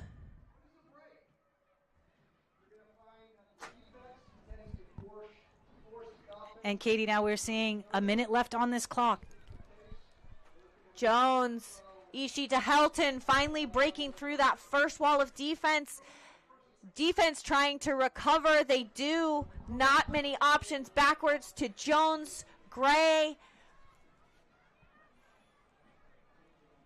And Ishii not able to string the quick passes that they like. Stambaugh, but they retain possession. Jones. Point is going to end in one of two ways. Either over the top, Zettner, 30 seconds on the clock. Peden with the layout. Possession saving grab. Tempest is still in this tight possession. Page 15 seconds. Jones upfield to Gray. It's not a buzzer beater. They just have to retain possession. Can they hold their nerve? Almost too low for Helton. We're going to hear the horn now. Far side for Peden. Helton gets it past the bidding Chung. Now they have all the time in the world. This is what I say as a coach in this league. You have all the time in the world. Nothing needs to be rushed. Find the right look. Helton and Gray to the other far side. Peden lays out again, and Super Bloom scores as the third quarter dies. Julia Peden absolutely saved Super Bloom in that point, but I think every single player touched the disc. Tori Gray shoots the opposite direction, almost too short, and Peden catching and rolling. What a play for Super Bloom. And what a way to end this quarter, Katie. What is going to happen in the fourth? We will have to see. Super Bloom looks a little tired, but we have tons of energy. More to come in the fourth quarter.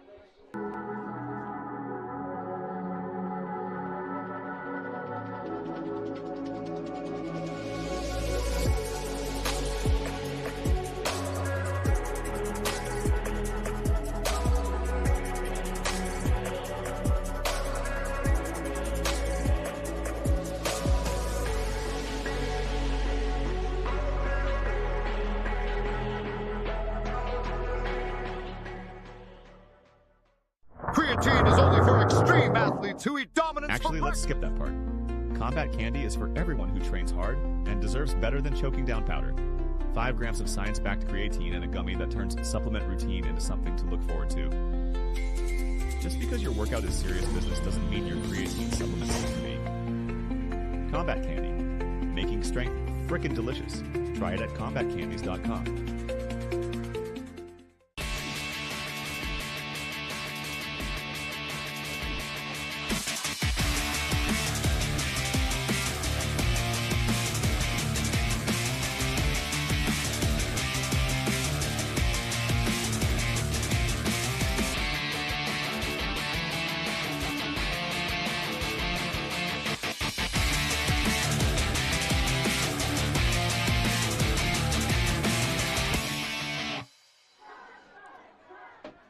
Uh, 12 minutes left to play in the fourth quarter. San Diego Super Bloom up 14-11, up by 3 against Seattle Tempest. They're trying to punch their ticket into tomorrow's final, trying to win their first championship. Can they retain this lead, or will Seattle Tempest spoil San Diego's day again? Now, these teams will play again tomorrow, Katie, but to your point, the question is which game will they play in? The winner of this game, as you correctly noted, will go to the championship game. That will be at 3 p.m. Pacific tomorrow. But the loser of this game will still have an opportunity to play tomorrow. They will play in the third place game. They will play the loser of the second semifinal, which is coming at you at 7 p.m. Pacific. So many exciting games as we are off. Tori Gray pulling upwind for San Diego. It's a must hold as that goes out of bounds all the way across the field.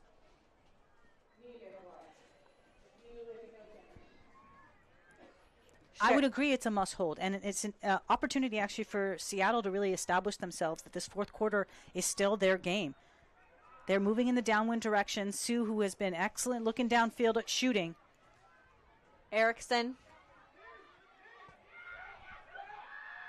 Up to Sue. It looks like a stall being called by Zettner as the players finally recognized. And again, these 7 seconds on the one hand go fast, but they also go slow. That was a long time for Erickson to have that disc. Looks like they're playing it as a stall contest. You can see those two fists coming together. That is the signal for contest. Which means the disc is going to come in at stall 5.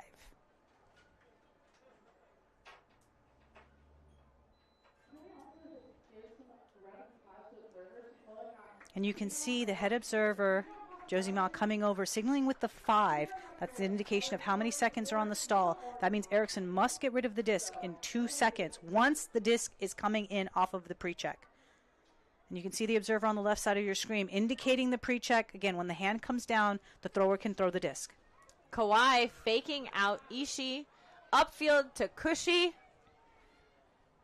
Drea Baroma and Erickson up the sideline, trying to get this narrow up the field. A pick stops motion upfield, but it's a turn intended for Kawhi.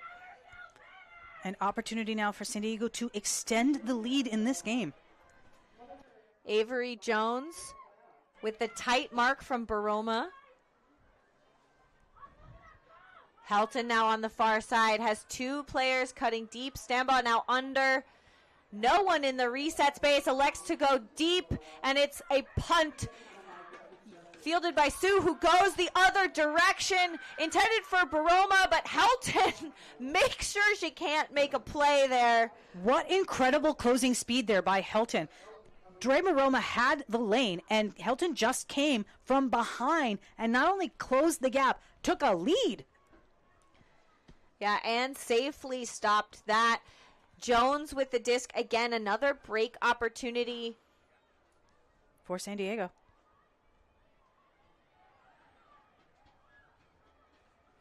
The fourth quarter, this is where you really start to see the fitness come into play.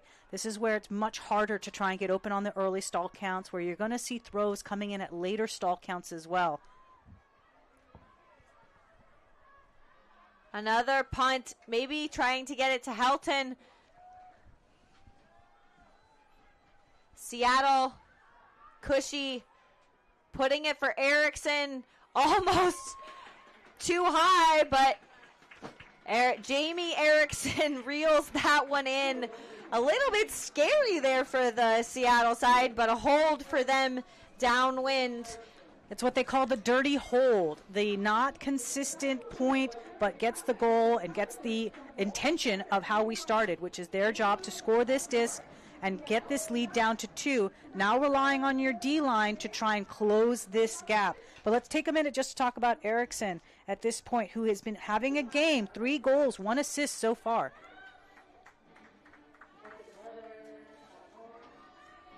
And just a missed opportunity for San Diego, in my opinion.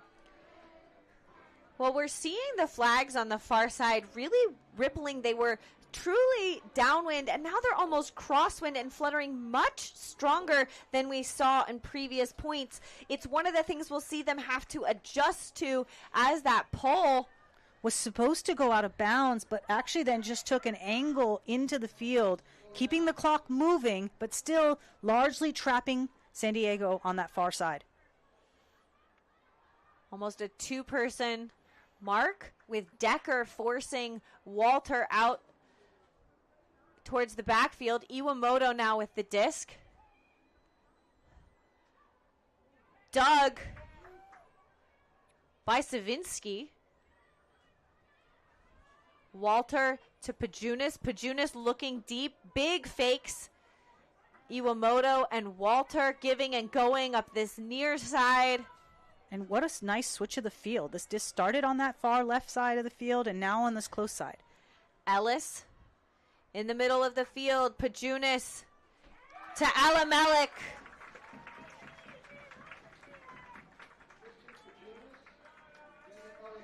San Diego Super Bloom with the clean hold, having to use their full 7, I think, to get that done. San Diego is playing some poach and some person D. Alice, we didn't hear until the end of that point, having been forced upfield.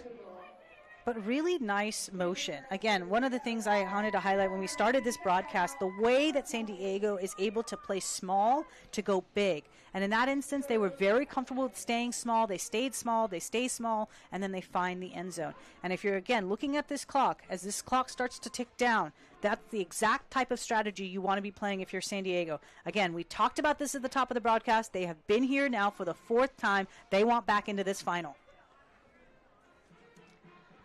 Alamelik pulling upfield towards the center. Sue and Kawhi, names we've said many times for this Tempest O-line. Currently just playing catch and then down, intended for Drea Baroma, giving San Diego the disc around half field. Alamelik back on this line.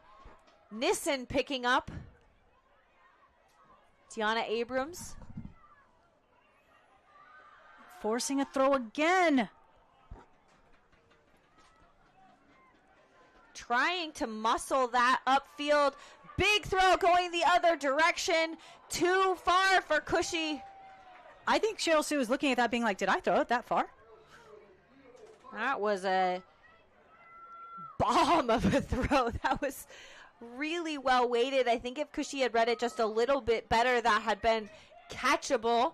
But gifting the disc back now to Super Bloom. Nissen picking up, working with Abrams. Leslie on the far side, now going behind. Looking upfield, violation called. And that's the V that you're seeing with the player going over their head. That's a violation. I'm not seeing a specific hand signal, but my guess would be that it's disc space or a foul on the mark that wasn't like a dropped stall. And so I see the pre-stall happening and coming in on 1. Abrams to Nissen. Almost a block by Tremonti. Now again, these high stalls. Going to have to do something with the disc. Nissen with the outlet intended for Mars. Bow, 2 of the youngest players for this Super Bloom side, and Cheryl Sue and Drea Baroma make quick work of that end zone possession. It wasn't clean again, but Seattle stays in it. And if I'm correct, that is Drea Baroma's first score of the day. A player that we highlighted, a player who is a captain on this team, largely quiet thus far. I don't know quiet so much as disconnected from that handler. We've seen Cheryl Sue, Alexa Kirkland, Hannah Kwai doing work, having to get the disc every other, moving it, and not being able to really connect with Cushy or Baroma upfield, or Erickson is sometimes the outlet that they're finding, but Seattle really needs to lean into the depth of this line. This line is really good, or they're going to have to do something else, because right now, trading out, they lose this game. Agreed. And with 6.5 minutes left on this clock, Seattle really needs a break now.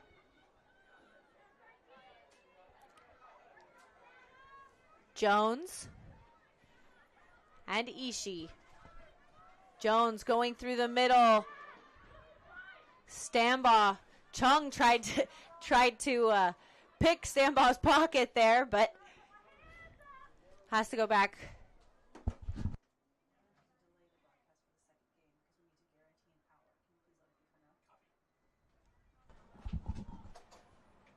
We're having a discussion about a foul, I believe, from Stambaugh.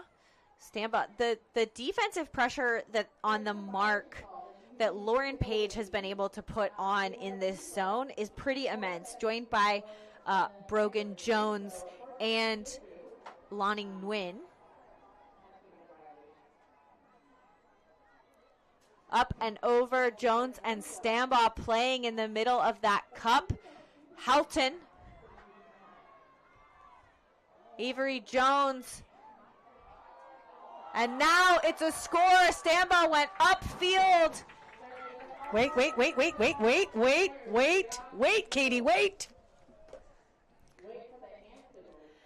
We're going to have to see what it looks like a pick being called on Stambaugh, which means she was cutting and pulled her defender into another player. Picks are allowed in basketball, but not in ultimate frisbee, so it's contested and is going to go back. So this is why you run end zone drill, because sometimes you're going to have to do it over and over again. But in this case, San Diego, though, with the disc, and that is not what Seattle wants right now. Yeah, Yu Ishii gets this disc back.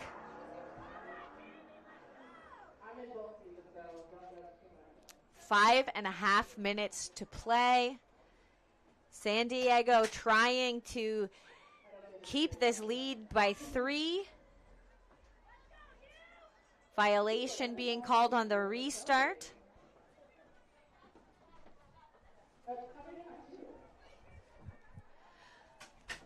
Nervy moments as we figure this out.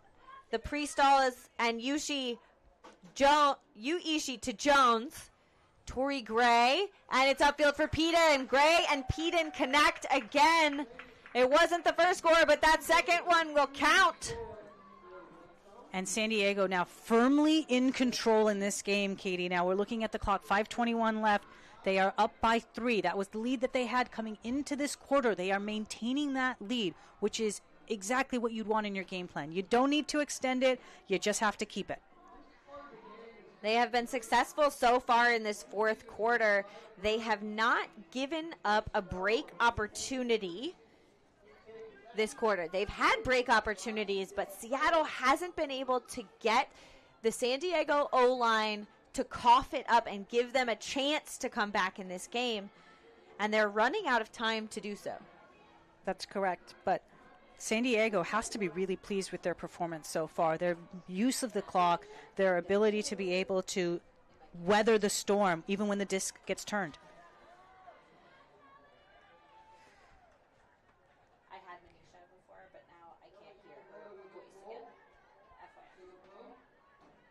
That landed inbounds and I believe rolled out. But an offside signal as I'm seeing the hands crossed. So they're going to get this disc at half field. That's at least the second time that San Diego has been offside, meaning that a player is crossing the line before the disc is fully released. A little bit undisciplined from the Super Bloom side, but honestly, given where the pull has been landing, not a significant difference going in this direction. I mean, there is a difference of starting trap versus starting in the middle of the field. So, yes, San Diego now giving Seattle an opportunity to ideally get what should be a quick hold. Hasbrook. Backwards for Kawhi. Cushy. Getting involved. Kawhi and Ellis matching up. One of my favorites. Kirkland up over the top. Is it too floaty? It is!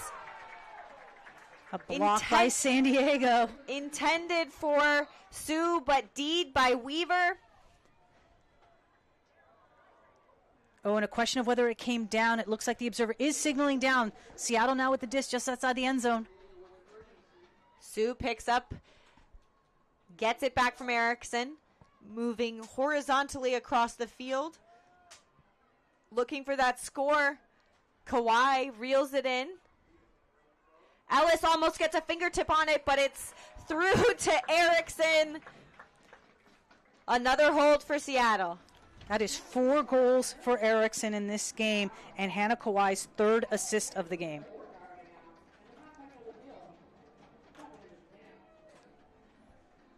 Katie, we have 3.5 minutes left.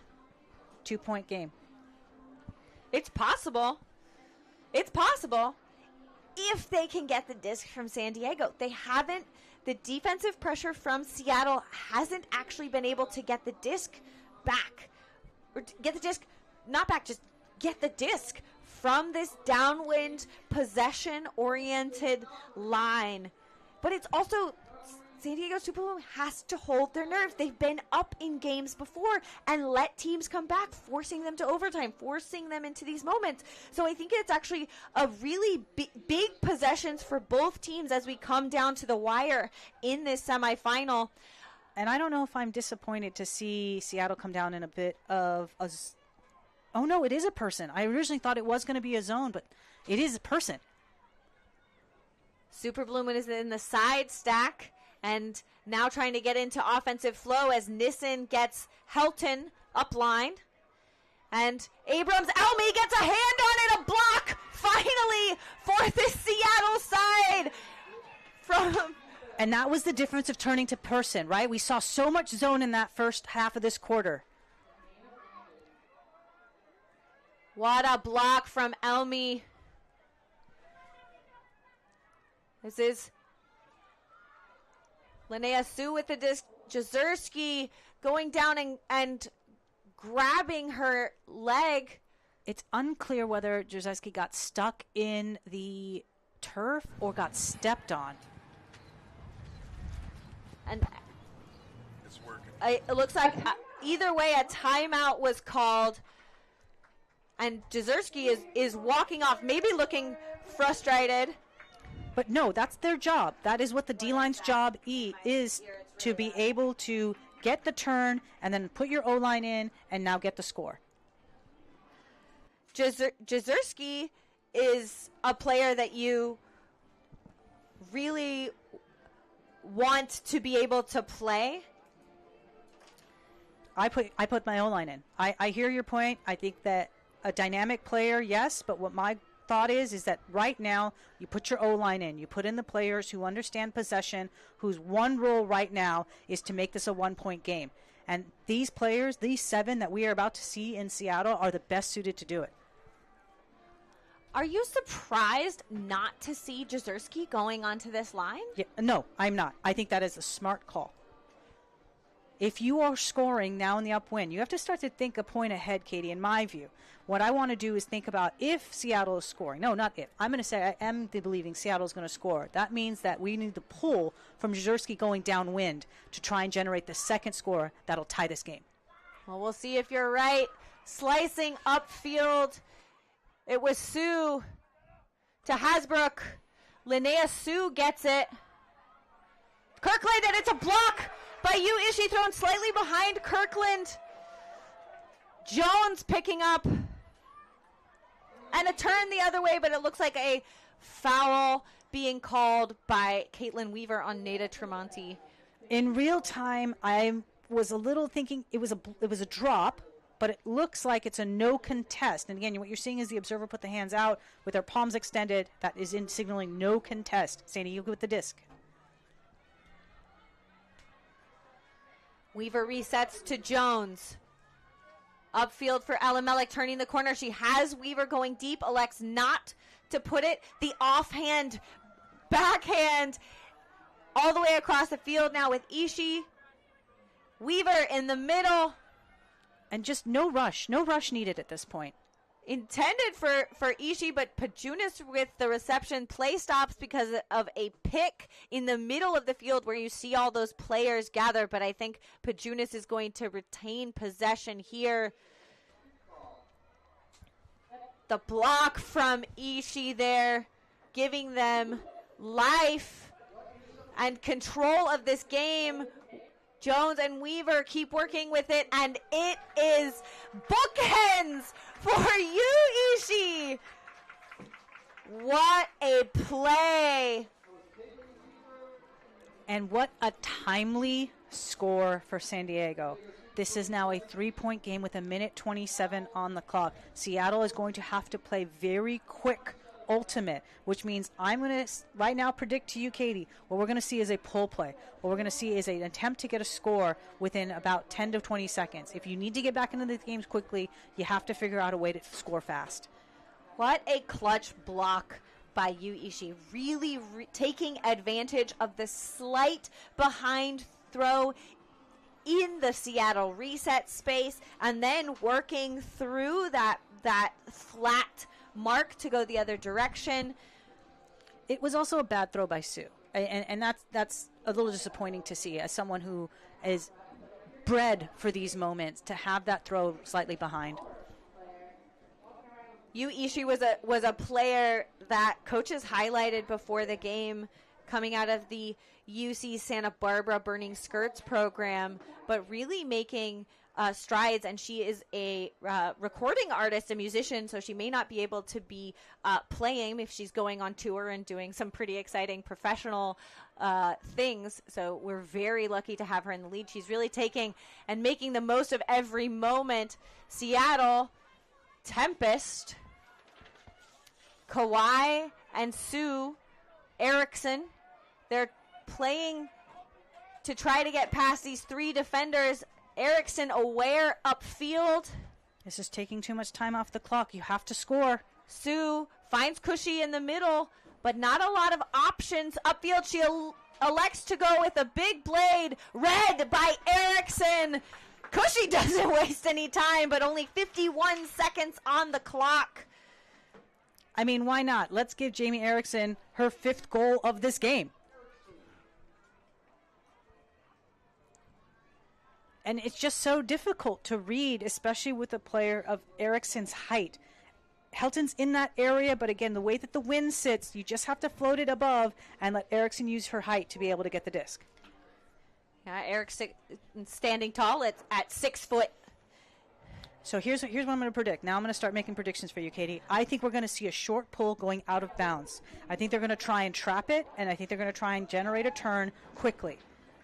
Well, Sadie Jezierski back on the field, seeing if Manisha is correct or the big, very floaty pull from Jezierski as we see Brogan Jones sprinting down to get on the mark on Iwamoto. We see Linnea Sue get the block! Okay, I'm fine with being wrong, Katie. Jezierski and Jones. Got to score quickly again. Must score quickly again. And it's Linnea Sue with the bookends in the end zone. They go upwind. Finally, in the 4th quarter, they are back within one with the winds at their back, but maybe not time on their side. 26 seconds to get a block and score to prevent overtime. Just so you know, that point started at 57 seconds, so they have demonstrated they can do it. That pull, to credit Seattle and coming up with the idea of saying, hey, let's get a turn on that side of the field so that we don't have to go a full 80 if we get the disc. And what a nice, smart play. Sue just finding space. Jezierski able to really throw anywhere on the field when given enough time. And now you're seeing Jezierski again on this point because one of the best pullers that we may have in the game right now. The sideline energy has shifted so much in the last minute of game clock. I'm seeing hands on hips, arms crossed, almost silent from this San Diego sideline. And Seattle is trying to get fired up. The pole lands out of bounds, so the clock shouldn't start until they bring it into possession. Correct? That is correct. And Iwamoto smartly watching to see if it goes out of bounds because the clock was moving as the pull was in the air. The clock only stopping when the pull landed out of bounds. 18 seconds, Katie. That is basically 3 passes. San Diego just needs to complete 3 passes, and they are in. Upfield to Schultz. There's 1. Weaver in the middle of the field. That's 2. Back to Schultz. Finding Ellis. Now, if you're looking at the clock, you don't have to worry. The clock is in your favor. The clock is now hitting 0.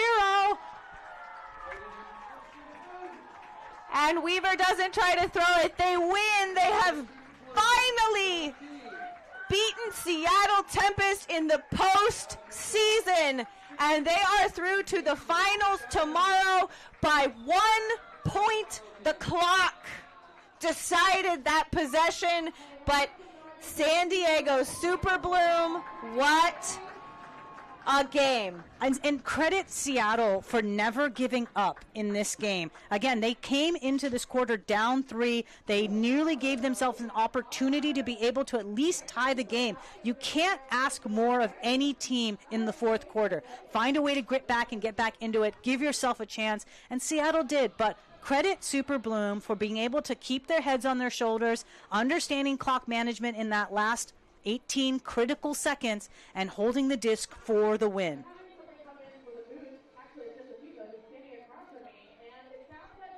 High fives from both teams.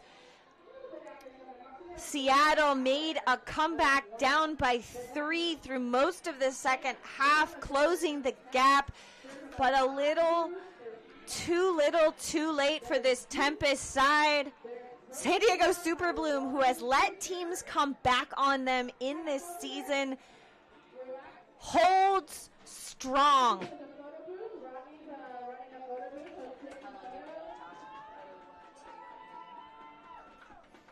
And so, Katie, now as we start to think ahead to the next semifinal, which will be happening in 1 hour's time. Folks, if you're watching right now, I recognize in the West Coast right now, it is about 6:06 p.m. I think we're going to be expecting to start the second semifinal at 7:10, y'all, 7:10. We need to make sure players have enough time to warm up. But this is now one of 2 games, Katie, that we were supposed to have today. We have one more semifinal coming up. But what are San Diego's chances tomorrow? Well, I think that they're going to be grateful that they had the first semifinal, and they're going to get to watch the second game live and get to scope it out and see what's going to happen in the things. But we're going to have to see how it feels before they get ahead of themselves in finals. We're going to celebrate this one down on the field with Jenna Weiner is Rebecca Ellis. Thanks, Katie. Here with Rebecca Ellis of San Diego Super Bloom. Y'all were down at the end of the first quarter, made a big push in the second. What was the message to the team at the quarter break that helped y'all make that defensive push and that run heading into halftime? I think the main message was just that that's not how we should be playing right now. And if we're playing how we're supposed to be playing, we would be up. So then we just started playing how we're supposed to play. You've been a part of this team for quite a few years now, getting the win over Seattle, heading back to the finals. What are your thoughts coming off of the win over Tempest, now looking ahead to facing either the Bay or Colorado in the final tomorrow? Obviously excited. No one's coming here trying to get third. So, yeah, we're trying to win this thing. So, we're glad we got step 1 down, but don't want to get ahead of ourselves. Any shout-outs for any teammates, coaches? It's hard to pick a specific person, but obviously my roommates, Avery Jones and Kelly Wamoto, just like having them on the field makes me feel so much calmer. Sounds good. Go celebrate with your team, and good luck tomorrow. Yep. Back to you in the booth. What a game from Super Bloom.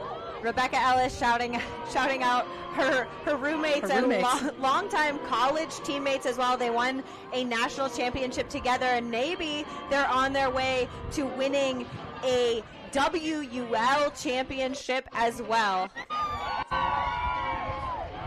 And Katie, what a solid and frankly affirming win for San Diego, who did not make the finals last year. Well, we're going to take a short break and come back with highlights and analysis. Stay with us.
The first semifinal is done, and what a game it was. San Diego Superbloom taking down Seattle Tempest. Final score 17-16. The other teams are warming up for the next semifinal, but we have to do some highlights from that game. And the Discraft play of the game, Manisha, it was this score from San Diego Superbloom. And this is what really made put the game out of reach. This is the game. And even though, yes, it became a 1-point game, but this was the point that really established that this was San Diego's game to lose. And lose, they did not. Maintaining control throughout the entire game. They were down right at the beginning, down in the first quarter, but they went on and they are moving on to Championship Sunday. They're going to be in that championship game at 3 p.m. Pacific. Who is going to join them, Manisha? We don't know, but I think that you want to play favorites as the coach of the Bay Area Falcons. You're going to be facing Colorado Alpenglow in just over an hour's time. Under an hour's, yes. But yes, Katie, we have the second semifinal of Semifinal Saturday coming at you. It will come on at 7:10 Pacific time. 7:10 Pacific time. It'll be the number 1 seed, Colorado Alpenglow, taking on the number 4 seed, Bay Area Falcons, in front of what will be a home crowd, Katie, for the Falcons. Yeah, we're in Tiger Stadium, but it might turn into the Nest, seeing how many Falcons fans can pack. If you're not here and you're in the Bay Area, you should get here. So many more things to come. And seeing these two teams, Colorado Alpenglow is the returning champion from 2024, and they will face this, but this was a great game from both sides. Don't go anywhere. More to come from the Western Ultimate League. I am Katie Killebrew, joined by Manisha Dariani. Great game, everyone. See you at the next semi.